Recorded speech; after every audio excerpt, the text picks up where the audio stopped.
He was one of the most elite warriors in the world, decorated, feared, respected.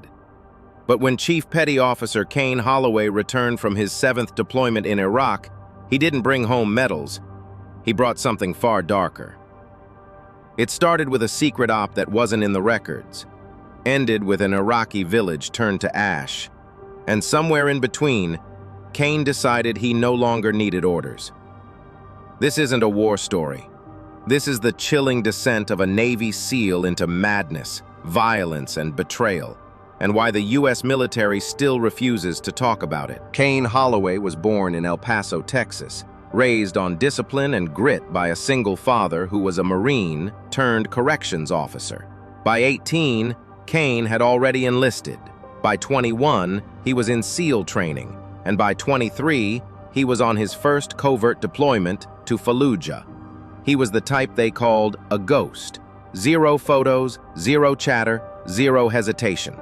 Just a man with blue eyes, a steel jawline, and hands steady enough to pull a trigger through chaos.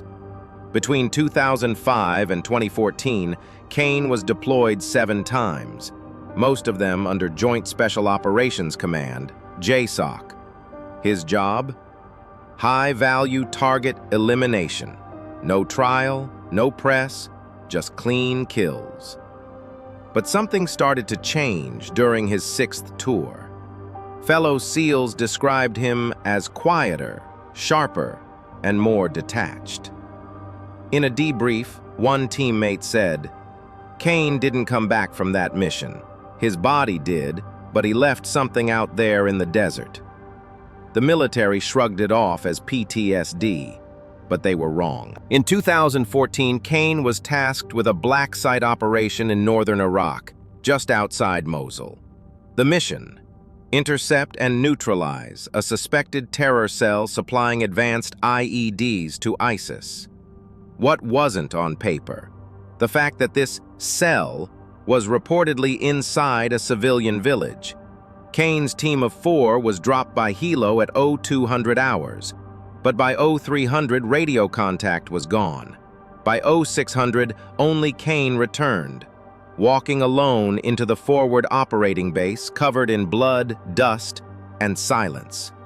When questioned, he gave a cold 9-word answer: mission complete, no survivors, threat neutralized, no assets lost. His team was gone, the village leveled, no weapons were recovered, no intel, no footage, just 17 bodies, many of them unarmed civilians, and a burned mosque. When command pressed for more detail, Kane invoked classified protocol and was pulled from rotation for rest. But the story didn't end there. It got worse. Back in the U.S., Kane's behavior turned erratic. He was stationed at Coronado for training duties, but fellow SEALs noticed bizarre signs. He'd disappear for hours into the desert, kept a locked duffel bag in his room no one could touch, had a growing obsession with Middle Eastern prophecy and religious war. Then, a journal was found in his locker, dozens of pages scribbled in Arabic and English, filled with passages like, "I am the hand that delivers judgment. The desert spoke. The fire cleansed." What scared his unit most wasn't the writing, it was the detailed lists of names, U.S. officers, interpreters, even civilians, under a heading that read, "Pending Reckoning." Before anyone could intervene, Kane disappeared. 2 months later, in rural Utah, a man named Hamid Kader, an Iraqi refugee who had assisted U.S. forces as an interpreter, was found tortured and executed in his cabin.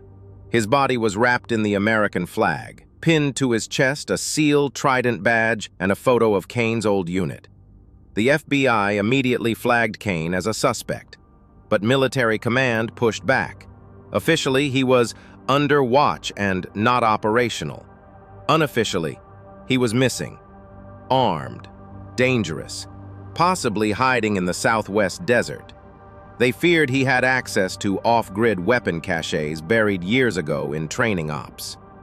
The case went cold for 11 months, until a group of hikers found a makeshift bunker in New Mexico, filled with tactical gear, surveillance photos of government employees, and burned American flags. They also found a note. "The war never ended, you just stopped watching." Kane Holloway has never been caught. He's officially AWOL, presumed dead, but no body was recovered. Multiple reported sightings over the years from Arizona to northern Mexico have been unconfirmed. Some say he's building a rogue militia. Others believe he died in the desert. But a few think he's waiting for the next war to start. This story isn't just about one man going rogue. It's about what happens when a soldier sees too much and no one asks him what it cost. Kane Holloway was trained to eliminate threats, but no one realized, until it was too late, what happens when the threat becomes the man himself. Comment below. Do you think Kane snapped? Or did he follow orders no one wants to admit existed?